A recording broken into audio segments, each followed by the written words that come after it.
Hola, bienvenidos. Hoy es lunes de Semana Santa, lunes santo aquí en Tangente. Vamos a tener una semana breve también aquí en Tangente. Vamos a tener 3 programas esta semana. Así que después de eso, para algunos será sol, playa, mar, chicas, chicos, bikinis. Pero Niños. para niños, para otros.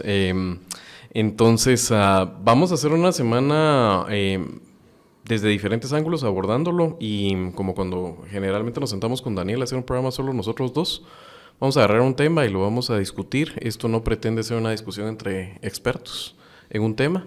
Vamos a tratar de hacer una lectura política de lo que hemos visto, de cómo se ha movido la agenda política y cómo creo que se ha floculado alrededor de ciertos temas. Y en este tema hay como una noción en el Congreso, como hilo conductor, que es protección al consumidor. Algunas leyes se han aprobado, algunas están en agenda, y hay una muy interesante, que es un tema que con Daniel le tenemos el ojo puesto hace años. Es un tema al que le hemos dedicado parte de nuestras energías y apostolado. Nadie nos ha pagado un céntimo por eso. No que estemos peleados con que eso pase en el futuro, porque es una causa en la que creemos y creemos que también se puede ganar en ese sentido, pero nadie nos ha pagado un centavo. Solo creemos en esta causa. Y hay una relación directa entre el sistema político, que en este país lo hemos catalogado como una cleptocracia autoritaria y competitiva, y que eso tiene que ver también no solo con instituciones cooptadas, sino con una economía cooptada, y que esto también es causal de lo que vemos después, y cómo se defienden aquí intereses y privilegios, y bajo esa agenda de intereses y privilegios, algunos actores empiezan a circular alrededor. Y eso tiene que ver, que la economía esté capturada, es porque es una economía de privilegios, es una economía precisamente que no hay competencia adentro de ella. Y no tener competencia nos hace ser poco competitivos como economía global guatemalteca, compitiendo con otras afuera de nuestras fronteras. ¿Qué quiere decir eso? En palabras más llanas, es lo que producimos en Guatemala es poco, y además no se está comiendo mercados afuera. No estamos exportando lo que podríamos exportar, y tenemos que caminar hacia eso porque no somos un país que va a vivir de su mercado interno. Y si me permites, digamos, una reflexión general, que es donde yo creo que muchos llegamos ahí a través de esta pregunta, y es ¿por qué Guatemala no crece? Porque Guatemala, de facto, no crece. Crece lo que crece su población, sí. Y de hecho esa población termina yéndose y haciéndose productiva en el norte, mucha de ella, al ritmo de 0.5, 1%, y está subiendo al año. Y luego nos hemos vuelto adictos a las remesas que mandan esas personas, digamos. Entonces, cuando tú ves qué mejoras en términos de productividad ha tenido la economía guatemalteca, son muy pocas. Son poquísimas. O sea, ves los niveles de crecimiento. Te vendieron la idea esta de que crecimos muchísimo en 2021, bueno, porque habíamos decrecido y obviamente el rebote pues se generó, pero cuando normalizas eso, realmente estamos en unos niveles de crecimiento muy, muy, muy parecidos, que se dan sobre todo porque cada vez somos más, cada vez somos más jóvenes adultos, ¿no? Que es lo que se llama el bono demográfico. Y encima recibimos ahora 20.000 millones de dólares que se inyectan directamente a la economía al nivel del consumidor, o sea que van casi directamente a las familias, para que las familias compren pues todo lo que necesitan para vivir. Entonces, cuando tú tienes esa realidad, la pregunta es, ¿de verdad nos funciona esta economía? ¿Cuál es la razón por la que Guatemala no crece? Y ahí hay muchas distintas respuestas a esa pregunta. Pero desde luego lo que nos tiene que quedar claro es que algo no funciona, o varias cosas no funcionan, ¿verdad? Y luego sí podemos discutir, nadie tiene la varita mágica para crecer o lo que sea, pero claramente que sobre esa realidad, creo que ya de una vez quien la acepte, que creo que son las personas más honestas, o si queremos responder esta pregunta con honestidad, quien acepte que no es así, que algo no funciona, que claramente no estamos creciendo, no estamos mejorando la productividad, no estamos creando una gran cantidad de nuevos empleos formales, o sea, todas esas clases de mediciones estamos casi en cero, o sea, estamos en unas curvas cuasi planas, no aumentamos la inversión. La inversión en Guatemala, nueva inversión, es casi mínima, o sea, es risible en comparación con la cantidad de dinero que mandan los migrantes. Bueno, y esta es época de verano, obviamente, y una de las cosas que trae el verano, y lo sabemos los que tenemos mascotas, es que es ese tiempo en el cual tenemos que tomar medidas con la infestación de pulgas y garrapatas que a veces la sufren nuestros amiguitos peludos. Así que para eso les recuerdo, está Bravecto y Bravecto Plus. Este es el desparasitante externo original, dura 12 semanas el efecto. Combate pulgas, garrapatas, ácaros y tiene respaldo científico también. Esto es importante para las perritas que están en gestación. Puede ser utilizado, no en el caso así de las gatitas, pero de todas maneras lo mejor que puede hacer usted es abocarse a su veterinario y que él le cuente más de Bravecto y Bravecto Plus. Es más barata la solución y con incluso ventajas superiores a la competencia, y lo puede adquirir usted en Pet Shop o en su veterinaria favorita precisamente. Así que no se olvide en este verano de ayudar a los mascotas cuidándolos de la infestación de pulgas y garrapatas. Bravecto y Bravecto Plus. Y aquí un paréntesis, cuando miren las cifras de inversión extranjera directa, IED, pidan el desagregado de qué es utilidades y que es considerado como reinversión de ellas año con año, y que verdaderamente es pisto nuevo, que actores nuevos están metiéndole a la economía guatemalteca porque creen en un proyecto y creen que en Guatemala hay condiciones para empujarlo. Y por lo tanto van a crear y esa es la parte importante, nuevos empleos y ese tipo de cosas, ¿no? Entonces, si tú eres una empresa gringa que tiene una inversión aquí en supermercados, por poner un ejemplo, ¿verdad? Sin decir nombres, y has tenido 50 millones o 10 millones de beneficios y esos beneficios se quedan en la cuenta del banco, eso no nos afecta demasiado a la economía. Y esa es la gran parte de la inversión. Se cuenta como inversión. Y es la gran parte de inversión extranjera directa que nos presentan en las cifras no desagregadas. Y aún así, viendo esas cifras, no es gran cosa. No. Incluso viendo esas cifras, pero si ya ves la nueva, la que de verdad, que es el ejemplo clásico de la empresa esta japonesa de autopartes que invirtió hace... Yasaki, que invirtió hace 2 años. Eso sí es nueva, fresca, para abrir una fábrica, para contratar gente. Cuando tú ves las cifras de eso, se quedan en 50, 100 millones, 150 millones de dólares al año, que es absolutamente nada en comparación con los 1.600, 1.700 millones al mes que nos mandan los migrantes. O sea, la diferencia es absolutamente abismal. Y yo creo que eso, de alguna manera, y visto si lo respondes con honestidad, creo que de un lado u otro, estés a favor o en contra de una modernización u otra, creo que tienes que responderla, o sea, por lo menos mirar a lo que están diciendo estos del Guatemala no se detiene, que para mí es una de las campañas de propaganda más mentirosas de los últimos años en el país. Guatemala no se detiene, Guatemala no sé qué. Las cifras, desde que empezaron con el Guatemala no se detiene, las cifras no han mejorado. O sea, yo creo que algún día Guatemala algún día podemos crecer como queremos crecer.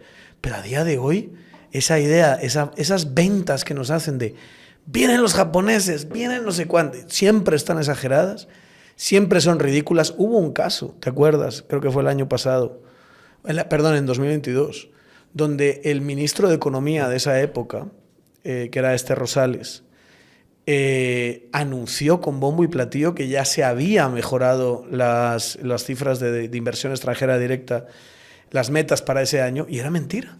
Luego cuando viste 3 meses después, viste los reportes, porque siempre van con 3 meses de rezago, realmente no hubo gran cosa allí. Y nuestras mejores cifras de inversión extranjera directa han estado como en 2013, 2014, en los últimos años. Y has tenido una venta de Tigo que te ha subido ciertos números, pero vamos, que es una... Que solo fue cambiar de manos. Que fue cambiar de manos. O sea, un socio local le vendió a un socio extranjero y ya está. No es mucho más, ¿no? Porque estamos haciendo este preámbulo, que eso es lo importante a lo que yo quiero llegar.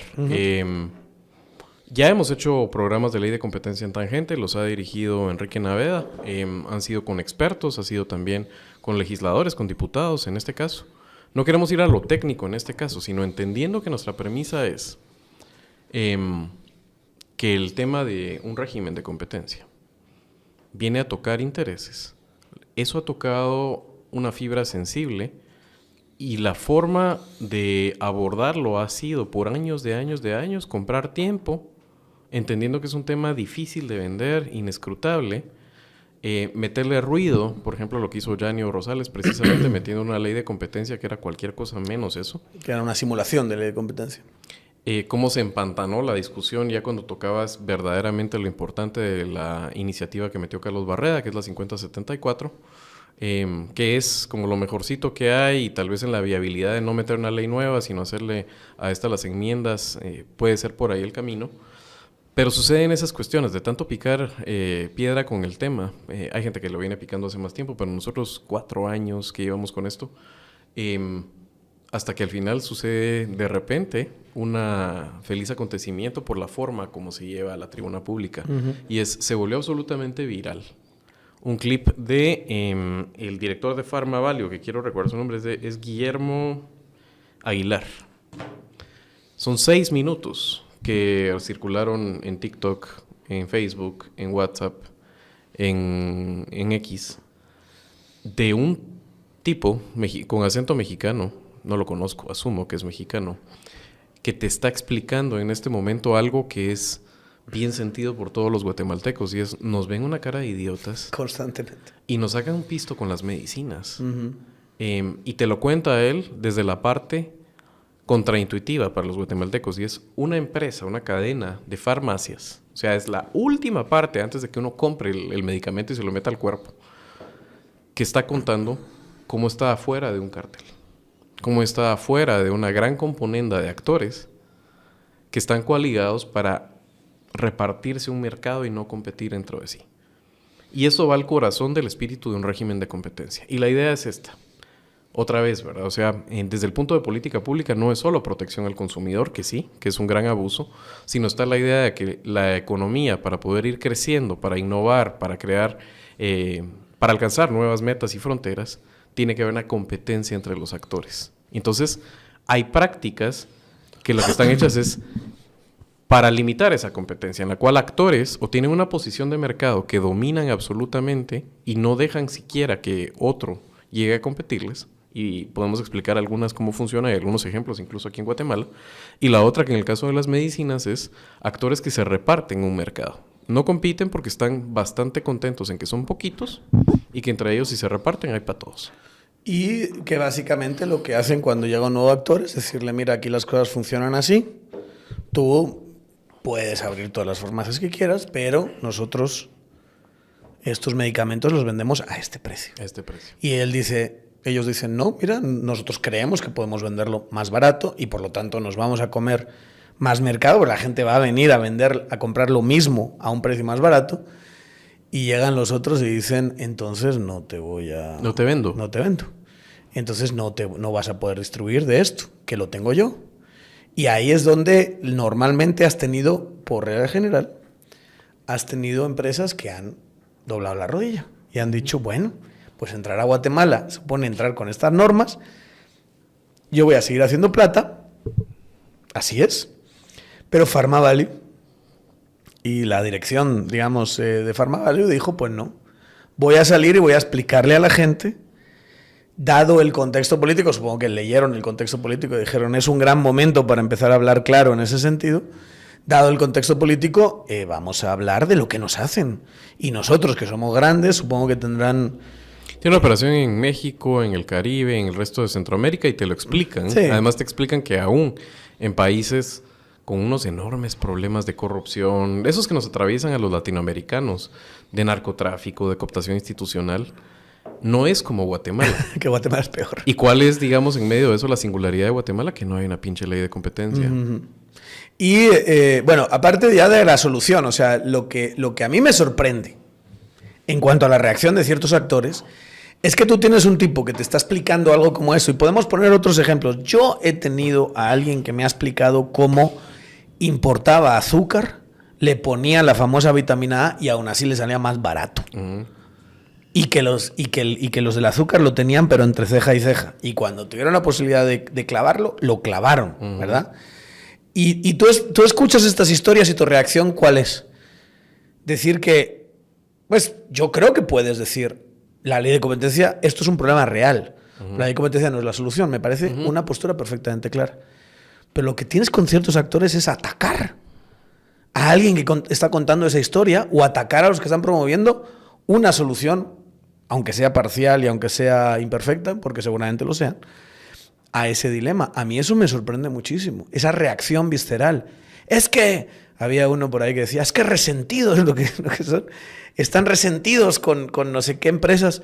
Manito, te lo está diciendo un empresario más grande seguramente que cualquier empresa de aquí, porque son empresas internacionales que quieren entrar en Guatemala, que precisamente porque son empresas internacionales y no se van a morir de hambre, dicen yo entro con mis pistolas en una situación que me es políticamente beneficiosa y voy a decir lo que voy a decir, ¿verdad? Nadie está diciendo que esta gente sea santos ni nada parecido, o sea, están queriendo conquistar mercados y bien por ellos, viva la competencia en ese sentido. Y tu reacción es insultar y decir que aquí hay una conspiración judeo-masónica para clavar a no sé qué empresas. Que dos cosas con eso, ¿verdad? Primero, que la sople, ¿verdad? Porque obviamente gente que ha sido abusada por un mecanismo de no competencia tiene todo el derecho a ser resentido. O sea, ¿cuál es la idea de que encima de eso tú tienes que tener un estoicismo y aguantarlo? Sí, o sea, perdón, pero... No, pero además de eso, es esa gente, sobre todo que aquí en Guatemala tienden a enarbolar la bandera de la derecha. Y hoy yo quiero dejar esto absolutamente claro. Lo que están haciendo es defendiendo altos privilegios de élites y eso poco tiene que ver con la agenda de derecha, sobre todo en el sentido económico, donde tú lo que querías es que de veras compitan los actores económicos. O sea, eso debería ser así. O sea, de hecho, el primer régimen de competencia en el mundo moderno lo establece Teddy Roosevelt, que me dirás tú si era una persona... Claro. Que uno podría decir que era un izquierdista. Tú vete a Estados Unidos y dile a los republicanos que la ley, que todos estos políticos de antiprácticas monopólicas y demás son de izquierda. Te van a mirar y te van a decir, ¿de qué estás hablando, manito? Una de las personas que con más pasión yo le he escuchado hablar de los beneficios económicos de una ley de competencia es un uribista en Colombia de tomo y lomo, y bien por él. Sí. Y te dice, es que aquí vienes y hablas de ley de competencia y te dicen que eres marxista, pero si yo soy más de derechas que derechini. O sea, soy lo más derecha que te puedas imaginar en Colombia, pero desde que tenemos ley de competencia ha mejorado esto y esto. Insisto, la parte del policy se puede perfectamente discutir, pero esa reacción te dice algo de un sistema que tiene unos mecanismos y que saltan esos mecanismos, ¿verdad? Y esas reacciones me parece que es lo interesante, la que hemos visto. Hablamos de este caso en el cual sale Álvaro Arzú, ahí sí con el tema de... Yo soy derecha, yo soy conservador y estoy en contra de la ley de competencia y te lo dice con una pluralidad de argumentos. Te dice, es que viene a engrosar la burocracia. Pero el más divertido que me pareció a mí es el que dijo eso de primero vinieron por Cementos Progreso y después van a venir por uno. No, eso. Y entonces, lo que te hace pensar es por qué saltan en ese momento de la forma como compite para ser uno de los tweets más idiotas de los últimos años en Twitter, ¿verdad? Está ahí en el top 10. Pensar otro. Está ahí en el top 10. Sobre todo, digamos, desde la perspectiva liberal, yo siempre recuerdo a el profesor Bastos, que es un paleolibertario. Ancho Bastos, que es un tipazo. Yo le tengo un cariño muy especial. Un friki. Es alguien excéntrico, desde luego. Es una excentricidad intelectual. Pero sí es un libertario congruente. De verdad. Congruente. Desde luego ideológicamente congruente. Yo creo que en las prácticas de vida no puedes ser congruente si eres libertario porque vives en este ambiente, ¿verdad? Pero es un poquito como la misma congruencia que se le dice a estos de si eres marxista tienes un iPhone. Pues sí, no puedo tener otra cosa. Digamos, o sea, tengo que tener algún celular para no verme desconectado completamente. Eso tiene que ver con el marxismo, ¿verdad? Pero entiendes la clase de discursitos que se le dan. Entonces, yo creo que en ese sentido, que no deja de ser un argumento interesante. Digamos, la congruencia de vida si es alguien muy enfocado en ser coherente, de verdad. Entonces, yo siempre pienso en él, que además ha sido para mí es alguien que viene a la Universidad Francisco Marroquín y que nos enseñó a muchos, digamos, nos abrió mucha literatura que para mí ha acabado siendo muy importante en mi forma de ver la vida, aunque obviamente no comparto, digamos, el paleolibertarianismo del profesor, pero siempre decía algo bien interesante y es: en el capitalismo los peces chicos se comen a los peces grandes. Uh-huh. Y la pregunta es, a la larga, ¿verdad? Y la pregunta es, que yo haría siempre es, ¿por qué aquí no? O sea, y no pensemos en estas empresas tecnológicas cuyo mercado genera unas barreras automáticas. Pensemos... O Big Pharma, ¿verdad? Pues, sí, esas operaciones que requieren... Claro, entonces Big Pharma dices, sí, tienes unos laboratorios carísimos, ¿verdad? Incluso te diría la gente que en Italia muele el café y que es experta en, ¿sabes?, hacerte un café de calidad. Esas operaciones que se han intentado hacer muchas veces aquí siempre han sido un fracaso, porque no tenemos el capital y luego no tenemos sobre todo la red de distribución. Hay una gran barrera de entrada para competir ahí, pero hablemos del cemento. Sí. Por ejemplo, hablemos del cemento. Interesante el cemento. Desde la lógica Bastos, ¿no? ¿Por qué tendríamos que tener?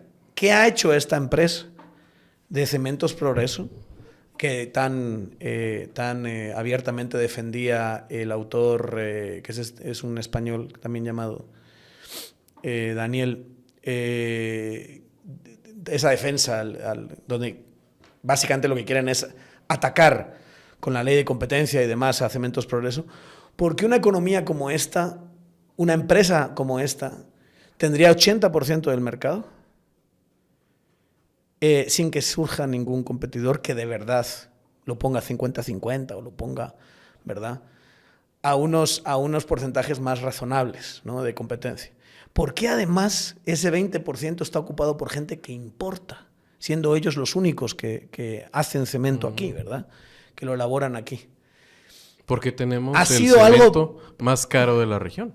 ¿Y por qué tenemos el cemento más caro de la región además? ¿Por qué alguien importando cemento de Europa todavía le salen las cuentas para medio competir en Guatemala? Y eso ha sido como un producto del mercado, el libre mercado, sin ningún tipo de regulaciones, ¿o hay algo detrás? Y otra vez, yo creo que tienes que ser muy torpe para pensar que para una miércoles, de commodity, que no tiene ningún valor agregado, ¿verdad? Que no es como que tengas que tener laboratorios carísimos, ni tengas que tener una tecnología de punta para poder elaborarlo, ni conquistar redes de distribución de mercados súper complejas y demás.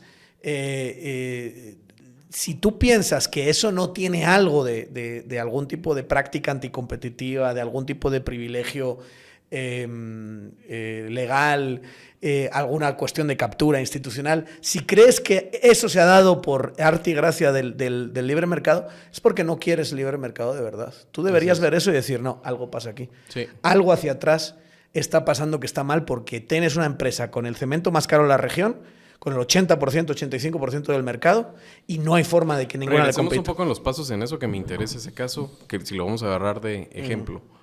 Un commodity, estamos hablando de materia prima esencialmente. O sea, es producto en el cual ha tenido poca la transformación, poca innovación, y además que en grandes rasgos, no es que sea al 100%, pero puedes cambiarlo por un cemento que te venden aquí y otro, y tu operación no va a sufrir. Eso no quiere decir que no haya calidad de cemento, que no haya procesos, que no haya un margen para innovación, pero esencialmente el cemento Portland es absolutamente el mismo que usaban los albañiles ingleses en el siglo XVII, finales XVIII, a lo que estamos usando hoy en día. O sea, entonces, hoy por hoy no tienes una innovación demasiado grande. La innovación está después del cemento, sí. O sea, está en el concreto y está en ese en esas cosas abajo de o adelante de la cadena de valor. Cosas así. Sí, aditivos, pero sí, hay un montón de cosas en el cual podrías tener, hay un margen, pero esencialmente te tiene que decir algo y abono a esto. O sea, dijiste su posición en el tema del cemento, pero además también tiene un privilegio en su posición con los agregados.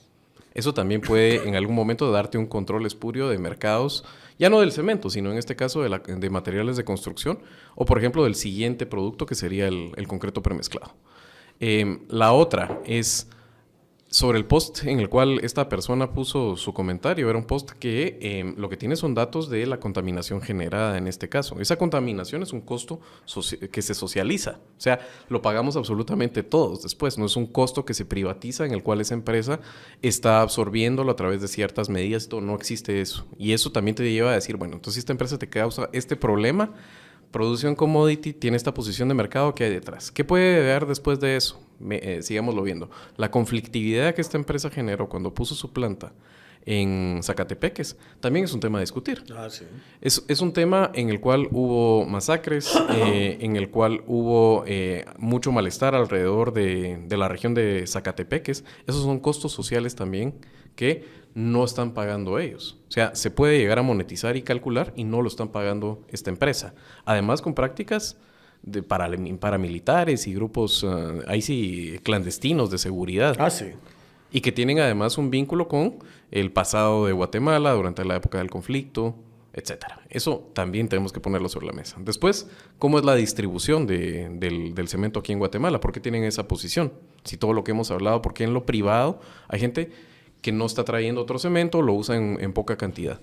Y es básicamente porque ellos, en esa posición en otros países, no te permiten tener un control sobre la red de distribución que ellos tienen.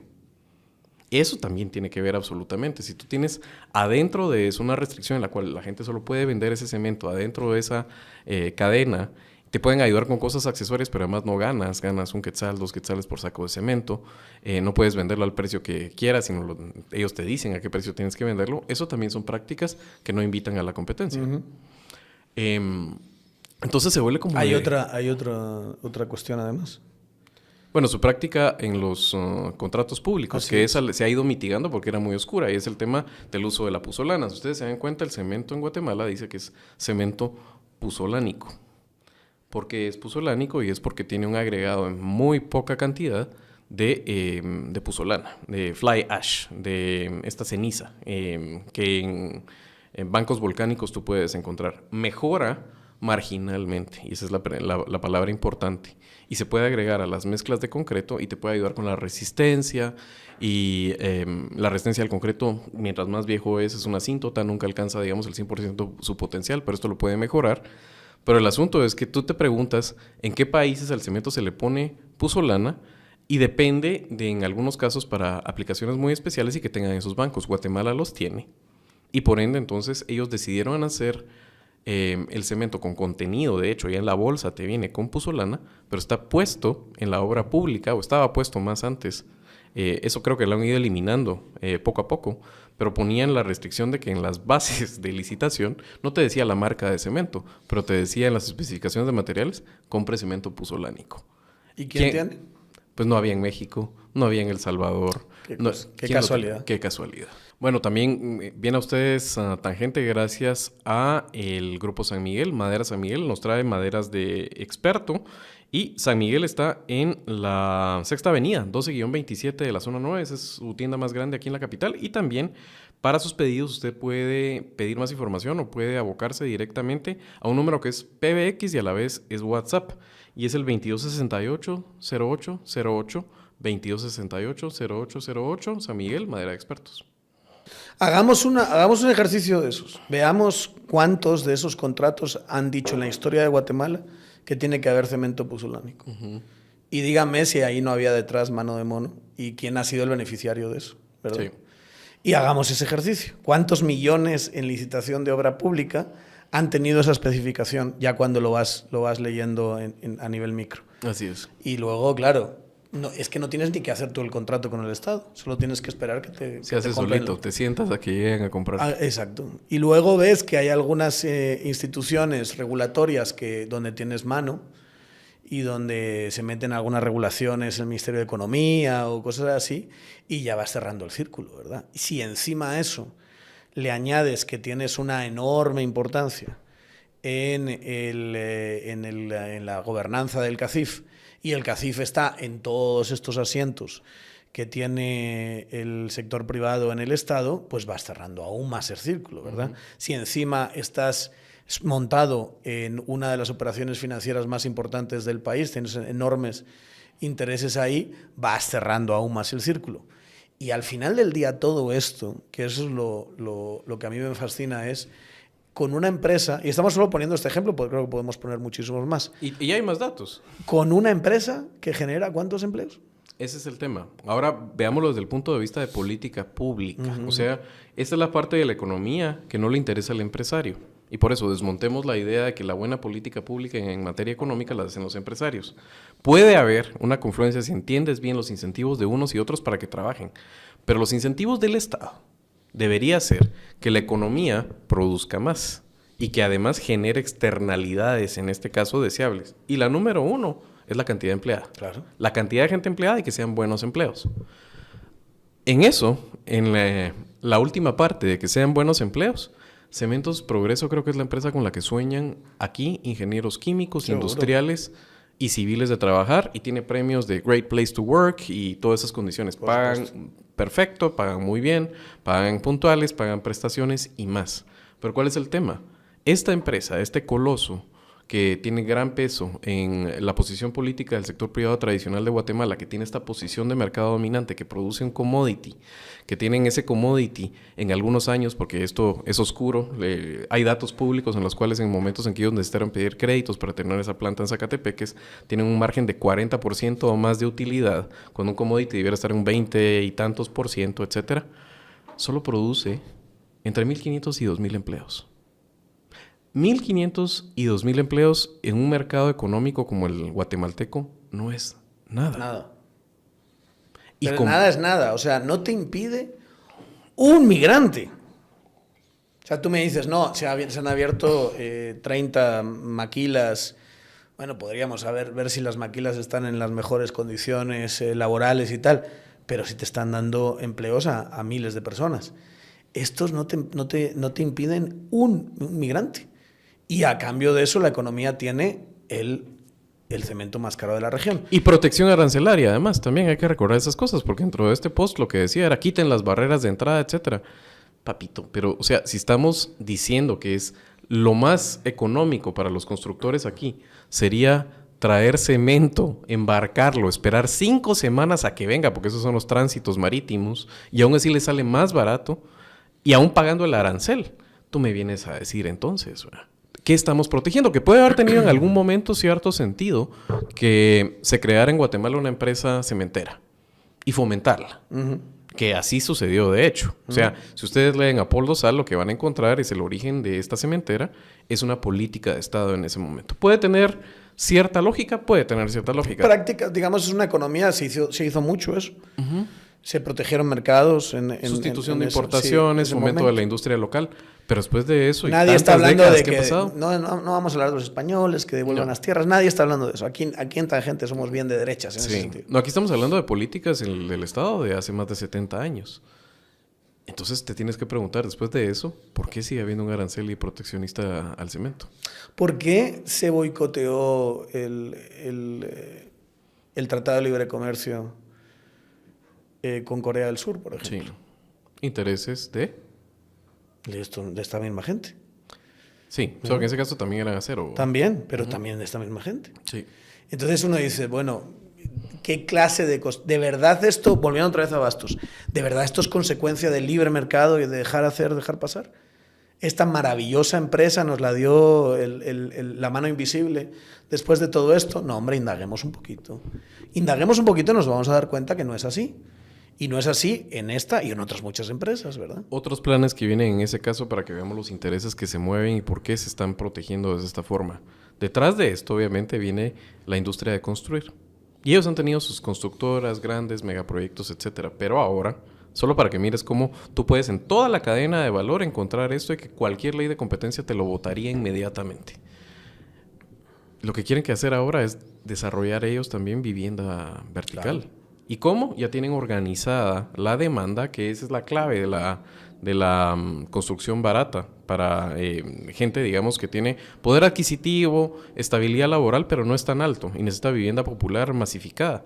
Si tú tienes las bases de datos, como las tienen, del sector privado tradicional y sus empleados, que no son muchos, o sea, estamos hablando de que es la minoría de los guatemaltecos que están trabajando, pero ¿sabes quiénes son? Además tienes los bancos para darles los créditos. Se van a comer además esa parte del pastel también, que es el desarrollo final. Y en el sector de construcción, uno escucha queja tras queja tras queja de Cementos Progreso. Claro, son quejas a lo bajini porque dicen, yo tampoco me quiero pelear con ellos, ¿verdad? Sí. Pero bueno, hay muchos que se han quejado durante muchísimos años de la clase de precio que tiene el cemento aquí. Y de verdad de prácticas que son súper aborazadas. Lo son. ¿Por qué salir? Yo es que no entiendo además, ¿por qué salir a defender algo como eso? Sí. Cuando además vienes de fuera y te estás comprando este proyecto gratis. Solo hazte la pregunta. ¿Gratis? Pues no sé si es gratis o no. Eso es lo que uno tiene que pensar al final. ¿Crees que hay una red ahí de...? No voy a acusar a nadie porque no tengo pruebas en este momento, pero es muy extraño yo no creo que alguien venga con la marca de derecha, con las ideas que dice defender y de repente decida que esos principios que dice defender los va a empezar defendiendo una posición de mercado como la que tiene este commodity. Mira, estábamos poniendo solo el ejemplo de este tuit de este Daniel Fernández. Pero yo que he estado en la Marro, yo te diría que me parece que es más como exceso de celo, ¿sabes? Más que alguien haya dicho, mira, ayúdanos y toma tu paguito, ¿verdad? Es como más una cuestión subjetiva de expectativas, de qué quiere un cierto público que yo diga en esta guerra contra los chairos y un poquito de esa clase de incentivos. Pero creo que sí hay, después lo tienes que entender, una red alrededor del sector privado tradicional, que son los del Guatemala se detiene y todas estas mamadas propagandísticas al final. O sea, yo creo que hay muchas cosas de valor en el Guatemala se detiene, pero hay algunas cosas que, o sea, digamos, el discurso general tienes que decir, bueno, papito, frénalo y vamos a ser sinceros con dónde estamos económicamente. Hay que hacer serias reformas en este país, hay que modernizar esta economía, a lo mejor tenemos coincidencias, a lo mejor no, pero esa idea de que Guatemala no es una superpotencia porque tiene un Estado que la ahoga es una estupidez, como una casa que no se sostiene por ningún lado. Más que nada porque podemos tener un Estado muy ineficiente e incómodo, pero es un Estado muy pequeño al final, ¿verdad? Y luego y esa red al final lo que acaba siendo, y hay mucho chuchismo de fincas, la realidad. Que uno lo ha visto de cerca y de lejos y a medio... Eso quiere decir empleados que defienden y que son la cara verdadera del fronting de los intereses que están detrás y son opiniones a sueldo. Y que yo siento que además hay ya, después de muchos años, hay como un sistema creado donde no tienes que exigir determinadas cuestiones, sino simplemente gente que salta. Porque sí. Y salta además a atacarte, a morderte, digamos, a la yugular, porque sienten que allá arriba les van a tirar un huesito, un premio. Les van a hacer así, les van a decir, bien, muchacho, bien. Y hay un poquito de eso también. O sea, obviamente yo creo que también hay gente que sinceramente tiene ciertas ideas de libertad. O sea, un verdadero libertario sí está en contra de la ley de competencia, eso me parece que está muy claro. Lo que yo no pondría como ejemplo es Cementos Progreso, ¿verdad? Eso sí no lo pondría como ejemplo. En ningún caso. Y que no solo es una cuestión de aranceles, es una cuestión, si acaso, para mí, la agenda verdaderamente libertaria, que se tendría que haber defendido desde hace mucho tiempo en cuanto a modernización económica, en este caso desde la Marroquín, pero desde otras instituciones, es una que vaya contra los privilegios dentro del Estado. Que haya una clarísima agenda anticorporativa, porque los empresarios no tienen nada que hacer teniendo voz y voto. Voz sí, voto no, en instituciones públicas. Porque esa clase corporativa... Claro, me van a decir, no, es que el corporativismo en lo que ese país funciona. Bueno, veamos ese país, veamos cómo está diseñado, veamos cuáles son los resultados y luego hablamos. Pero también tendría que haber, digamos, una verdadera agenda de investigación de las consecuencias de privilegios legales. Sí. De barreras de entrada alta, de violencia en algunos casos, porque se ha ejercido violencia contra competidores económicos. Y yo solo pondría un ejemplo, para mí muy claro, que debería ser, pero de los que los libertarios salten así de una manera y no lo hacen en este país. Y es el tema de Anacafé. Anacafé es una institución estatal porque está hecha a través de una ley. Es lo típico que te dicen como el IRTRA. No, si eso no es público, es privado. Dios de mi corazón, la clase de ausencia de neuronas que tienes que tener para argumentar que eso no es Estado, ¿verdad? Cuando se financian de impuestos. Pero cuya gobernanza favorece siempre a los mismos, sin tener en cuenta cuánto exportan. Simplemente es así por la gobernanza. Dejas en control de gente muy tradicional, normalmente una institución que te está cobrando un impuesto de exportación. Impuesto de exportación que se llevó a la Corte de Constitucionalidad. Y la Corte de Constitucionalidad conservadora aceptó, atentos a este argumento. Y eso está escrito, eso investiguen, por favor. aceptó para no declarar inconstitucional ese exportación, ese impuesto de exportación, que se mantenía Anacafé por si acaso. Por si acaso. Se volvía un sistema de cuotas. Por si el apocalipsis zombie cae. Y... A lo mejor se vuelve un sistema de cuotas. Entonces, Anacafé tiene que seguir ahí. Y eso lo argumentó abogados supuestamente liberales y lo aceptaron una corte supuestamente liberal conservadora. Y eso no vi a nadie en el mundo libertario guatemalteco decir, esto es una vergüenza, esto es una banda, o sea, quiten eso, solo tienen que cambiar una cosa en la ley. Y es que en vez de ser obligatorio, sea voluntario. Sea voluntario. Y me cuentan cómo. ¿Quieren ustedes que Anacafé pagarle el 1% de lo exportado para que Anacafé haga lo que hace Anacafé? Y que haya posibilidad también de, si yo quiero tener una asociación que certifique y que lleve la contabilidad de lo que se exporta y que haga cierta certificación de calidad, que exportadores se puedan asociar para hacerlo de otro lado. Pero que no sea un impuesto. Hagámoslo. O sea, es solo cambiar una palabra de una ley. Así es. Hagamos eso. No, esa agenda no está. La agenda de los bancos, de la modernización financiera, no está.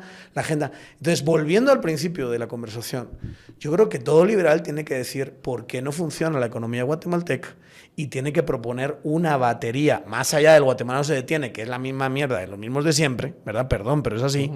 Una batería de modernización que implique otras cosas. Y no me digan que solo sea levantar aranceles, porque la economía guatemalteca ha ido levantando muchos aranceles y no ha mejorado sus datos. Tiene que ser algo más para atraer inversión, para crear impuestos de calidad, para generar industrias de valor agregado, etcétera, etcétera, etcétera.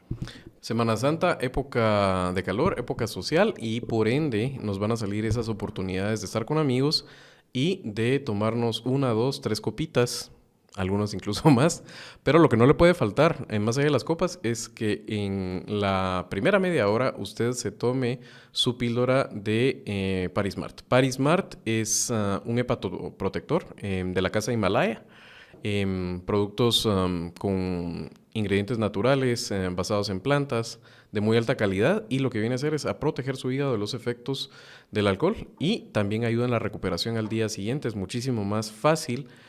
Así que lo que le recomendamos aquí, y háganos caso, le va a ir muy bien, es durante su Semana Santa, antes de echarse los traguitos en familia o con grupo de amigos, no se olvide tomarse su Parismart. Lo puede conseguir usted en las principales cadenas de supermercados y en Super 24. 3 cosas para ir cerrando que creo que son importantes para combatir los rumores de los chuchos de finca y cómo han saltado. Número 1. Aquí nos está castigando, o las ideas que nosotros estamos empujando no van de la mano de castigar una posición en el mercado. El capitalismo moderno es más complicado de lo que en su momento lo pensó Marx, lo pensó Adam Smith, lo pensó David Ricardo y toda esa primera generación. Más complicado de lo que la Sherman Act pensó que era en el momento en que sale en Estados Unidos, que es el primer sistema de competencia, y de ahí derivan los demás con lecciones aprendidas. Hay ocasiones en las cuales, por eficiencia, un único competidor aprovecha sin prácticas anticompetitivas y tiene una posición de mercado. Eso no se está castigando. Otra vez, no se castiga la posición de mercado. Se puede estudiar, hay un índice, el Herfindahl-Hirschman, pero eso es parte de la historia. No es punitivo tener una posición de mercado dominante. Lo que es punitivo son las prácticas anticompetitivas. Y 2, no se trata de volverlo penal. No se trata de volver gente a la cárcel ni destruir empresas. No es eso, son medidas administrativas. Lo que se busca es una economía más productiva y eficiente. Eso es bien importante. Y número 3, para que no se pierdan en esto. Cuando uno habla de casos específicos, más allá de las ideas, lo que tiene un chucho de finca de qué se puede o no estar resentido uno en la vida, es nosotros sí entendemos el valor transformador que puede tener un actor económico muy grande para decidir invertir. Y eso son oportunidades y países lo han entendido. Eso tiene que ver con la estructura de los países. Si aquí tenemos una economía en la cual hay actores tradicionales que han venido amasando fortunas, lo que uno esperaría es que agarren ese capital y lo migren hacia otros sectores más modernos, con mejores externalidades en las cuales van a hacer más plata, en vez de ese modelo en el cual lo que han hecho es extraer rentas. Entonces, solo para que no se pierdan en esta idea, no se trata de destruirle el pisto a nadie. No queremos ricos en la cárcel, ni queremos que gente pierda su dinero. Queremos que gente compita y a través de políticas públicas buscar una eficiencia y esas externalidades que deseamos. Pero no es coercitivo. Sí. Porque si no son ellos, puede venir otro a llenar ese vacío de esas políticas públicas y oportunidades que pueden haber para que se creen empleos, para que esos empleos se paguen mejor, para que nos comamos parte del mercado con cosas generadas en Guatemala. Sí. Entonces, solo para que tengan esa idea, esto no es anti-CACIF y no es anti algunas familias. Simplemente es, yo no puedo estar a favor tuyo si tu modelo es un modelo extractivo, es un modelo egoísta, un modelo predatorio de la economía. A mí no me interesa. Yo, de hecho, quisiera que hicieras más plata. Solo que a la hora de que la hagas, compite. Y al final de cuentas, nos lleves hacia donde queremos como país. Eso es básicamente lo que estamos persiguiendo. Para que no se me pierdan. Y yo creo que sí es muy razonable hablar de los miedos que puede generar una mal implementada ley de competencia y una mal diseñada plan de competencia. Digamos de los dos lados, en el sentido en que una ley de competencia que genere todo tipo de excepciones, que genere unos... Que no haga su trabajo como ley de competencia. No y que sea una simulación de ley de competencia. Y otra que ahogue la empresarialidad. Exacto. Y que sea mal utilizada como mecanismo de extorsión y tal. Eso pasa en todas... Eso es como decir, no vamos a tener SAT porque puede ser mal utilizada, como en el caso de la línea, o como en esquemas que todavía perviven de extorsión a empresas. Sí, claro. Pero bueno, si quieres que no haya SAT, entonces no hay dinero para el Estado, no hay Estado, y a ver qué tal nos va. No le demos cuchillos al chef porque ¿verdad? Se puede cortar el dedo. Exacto. Entonces uno dice, esos discursos, y son discursos que los escuchas de gente pueriles, pero los escuchas de gente inteligente. Es que no llenes de administración pública, porque ya sabes lo que ha pasado en el Estado guatemalteco y demás. Entonces no hagamos nada, no hagamos absolutamente nada. O sea, si lo que quieren es agarrar el Estado como está, y decir, vamos a recortar y vamos a hacerlo más eficiente. Eso no se consigue si no tenemos una política de aumento de salarios. No es una cosa muy políticamente correcta decirlo, pero si quieres atraer a las mejores mentes, a los más capacitados al Estado, tienes que pagar mejores sueldos. Y esos sueldos normalmente son muy, muy, muy bajos en el Estado. Es así. Y claro, hay un incentivo para entrar al Estado a gente que quiere enriquecerse de otra forma. Tengamos la discusión de tener un aumento generalizado de salarios para hacerlo más eficiente. No, eso sí no. Vamos a tener los salarios, aparte de 2 o 3 que están aquí arriba, que cobran mucho, cuando vas hacia abajo cobran una miseria. Y entonces atraes a una mano de obra que se acomoda, que no quiere seguir, que encuentra cierta seguridad en su 011 y demás. Así no lo vas a hacer más eficiente. Y son la misma gente que te dice, bueno, ¿qué pasa si nosotros hacemos una verdadera institución autónoma? Si en la hora de implementar se forman, como están formados cuadros de la Superintendencia de Bancos, del Banco de Guatemala, que tienen carreras y son bien pagados y tienen carreras estables y demás, los beneficios que pueden traer son muy grandes a la institucionalidad del Estado. Tachemos esa nueva institución como que ya no va a funcionar, que va a ser lo mismo que el Ministerio de Desarrollo, que es un desastre clientelar, y entonces lo desacredito y entonces me quedo como estoy, porque la ley de competencia no sirve para absolutamente nada. Es un discursito que favorece solo a unos pocos, y es un discursito propagandístico, que de verdad no va al centro de la cuestión, porque entonces no vamos a invertir más en jueces, no vamos a invertir más en fiscales, no vamos a invertir más en policía, no vamos a invertir más en modernización del ejército, que también nos hace falta, no vamos a invertir en ingenieros, ni en doctores, ni nada parecido, porque como todo funciona mal, entonces mantengámoslo lo más pequeño posible. Eso es absolutamente ridículo y es infantil. Y que los casos de estudio te dicen que eso no funciona ni aquí ni en la China. No funciona. O sea, si lo que me quieres vender es que Guatemala tiene un Estado opresor y que no deja a las empresas crecer y que por eso es que somos pobres, en fin, digamos, tienes mucho que hacer. Escribe un paper de eso y vete a sitios serios donde te lo van a juzgar economistas internacionales a ver qué tal te va, ¿verdad? Son pajas y lo saben. Saben que cuando salen de aquí, los que tienen una visión más amplia, ¿no? Saben que cuando salen de aquí no pueden ir con esos discursos porque son discursos ridículos. Entonces, sea cual sea la respuesta a la pregunta ¿cómo modernizar nuestra economía? no va por... Dejar las cosas como están. Exacto. Y que qué chilero está todo. Exacto. Y decir que porque tenemos, no sé cuántos edificios construidos y no sé cuántos centros comerciales construyéndose en la ciudad de Guatemala, Guatemala no se detiene. Es un chiste eso.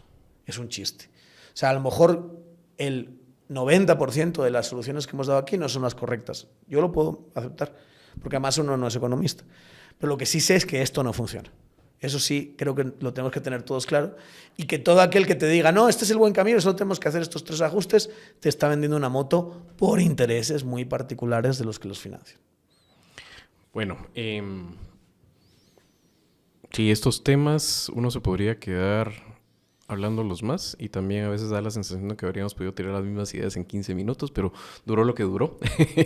Entonces, solo nos pareció muy interesante no abordarlo desde el punto de vista técnico. Creo que en eso los programas, búsquelos usted en Tangente. Y tendremos más, ¿verdad? Que ha conducido Enrique Naveda. Vamos a seguir sobre el tema porque sí es un tema en el cual los argumentos de los que nos han orientado en esta línea nos seducen para decir que es una de las causas por qué tenemos este tipo de economía. Así que la queríamos visitar un punto de vista más de comunicación y más político de lo que ha sido la reacción, sobre todo de un tema que creo que ya se salió de control, es un tema que ya está en la agenda y que espero yo que más allá de lo que está pasando en el país, la coalición que puede haber en el Congreso parece que tiene vida propia, como no lo ha tenido por lo menos en un buen tiempo, sino es que de siempre en Guatemala. Así que, Daniel, muchísimas gracias. Aquí estamos, aquí seguiremos. Y bueno, quedan 2 días más de lo que vamos a hacer programas en esta Semana Santa. Así que no se despegue de Tangente. Siempre muchas gracias por el apoyo, por la suscripción. Y recuerda la fiesta que tenemos, ¿no? Claro que sí. No se vaya a olvidar usted el día 5 de abril. Eso es viernes. De viernes. O sea, no este Viernes Santo. Este Viernes Santo en 8. Vamos a hacer una fiesta en la Poporopera, en ese espacio que tienen los de Proyecto Poporopo. No es ahí mismo, hemos dado la dirección, la vamos a volver a dar, pero va a estar con nosotros Colectivo Guasa, vamos a estar casi que todos los que estamos en el proyecto de Tangente, sí. no los que generalmente algunos organizamos aquí la producción. Van a faltar, pero... Sí, vamos a hacer una depuración después, de hecho, seguramente. Va a estar el Vampiro Sabanero, así que los queremos ver y conocer a los que no conocemos. Muchas gracias a los que nos saludan en la calle, a los que ya conocemos, pero ver la comunidad Tangente ha sido grandísimo su crecimiento y queremos darle muchas gracias este primer año. Va a haber mercadería de Tangente, así que va a estar bien alegre. Cáigase, por favor. Y hasta la próxima.